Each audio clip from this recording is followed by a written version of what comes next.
Shalom Uvracha, bienvenue à tous dans notre rubrique Analyse de la paracha de la semaine, cette semaine paracha de Pinchas.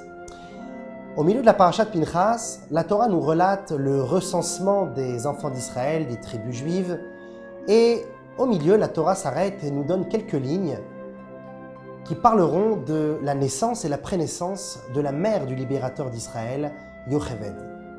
En effet, Lévi, le troisième fils de Yaakov Avinu, eut plusieurs enfants, mais il eut également Yocheved.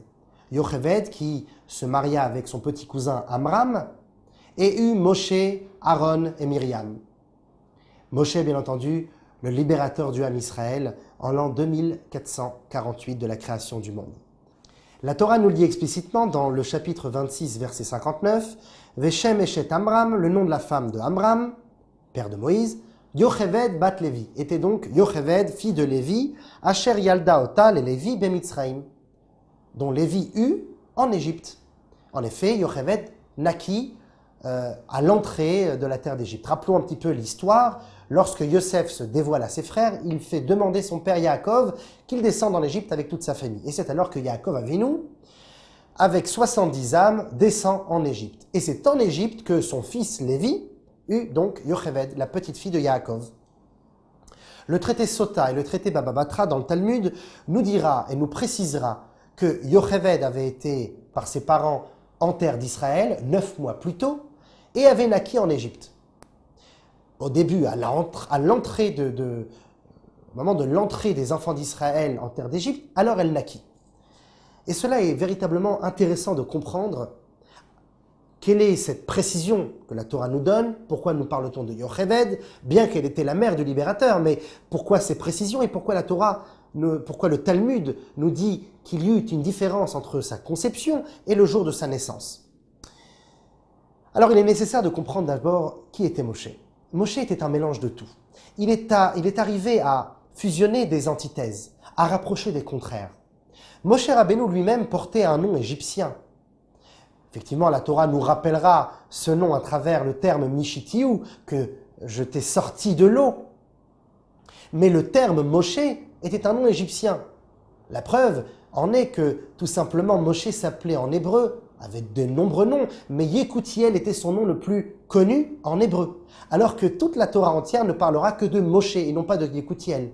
Car bien qu'il avait acquis un nom égyptien, forcément un nom qui avait une connotation peut-être idolâtre, puisqu'elle était liée à la langue égyptienne, et pour autant c'est ce nom que l'on utilisera dans la Torah pour montrer toutes les valeurs de Moshe Rabbeinu. Moshe et non pas Yekutiel, tout simplement parce que dans Moshe, même Shin Hei, eh bien si l'on inverse ce nom, cela nous donnera le nom de Hachem. Car dans le nom même de Moshe, qui fera peut-être référence à l'Égypte, nous retrouverons également la spiritualité et la divinité. C'est la raison pour laquelle également le premier mot des 10 commandements sera un mot en égyptien. Non pas Ani Hashem Elokecha, je suis l'Éternel ton Dieu, mais Anochi Hashem Elokecha.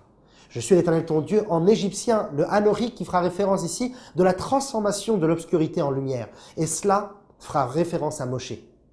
On retrouvera cela dans la première plaie et d'autres encore d'Égypte. Lorsque Moshe Rabbeinu dut frapper le Nil afin de le transformer en sang, il ne put le faire. C'est son frère Aaron qui le fit à sa place, car Moshe était redevable envers l'eau. Il était lié également à l'eau, mais également à l'oxygène, à deux contraires.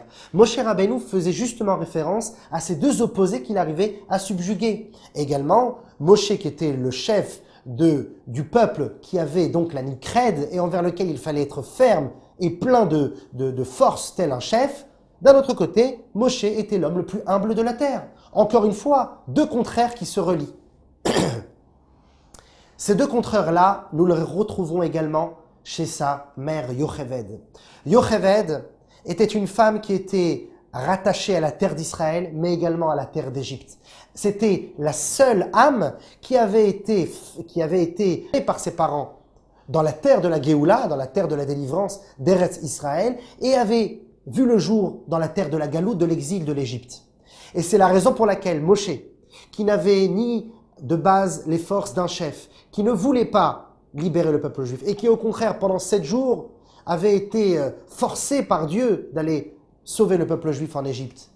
Moshe Rabbeinu n'avait pas été choisi non par ses mérites, non pas par un tirage au sort, mais tout simplement parce qu'il était le fils de celle qui avait justement la capacité de relier deux contraires.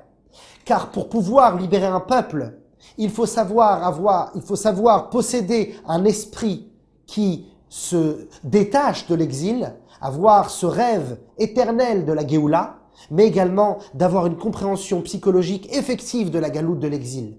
Un homme qui relie deux contraires, car si il est complètement ancré dans la galoute avec eux, dans l'exil, il ne pourra les sauver parfaitement. Il aura seulement des espoirs, mais n'aura pas une vision tangible des choses. Alors que, si c'est un homme qui est relié également à la Géoula, eh bien, lorsqu'il extirpera le peuple juif d'Égypte, il le fera d'une manière beaucoup plus profonde, d'une manière de vision tangible vers la Géoula, et non pas seulement d'espoir.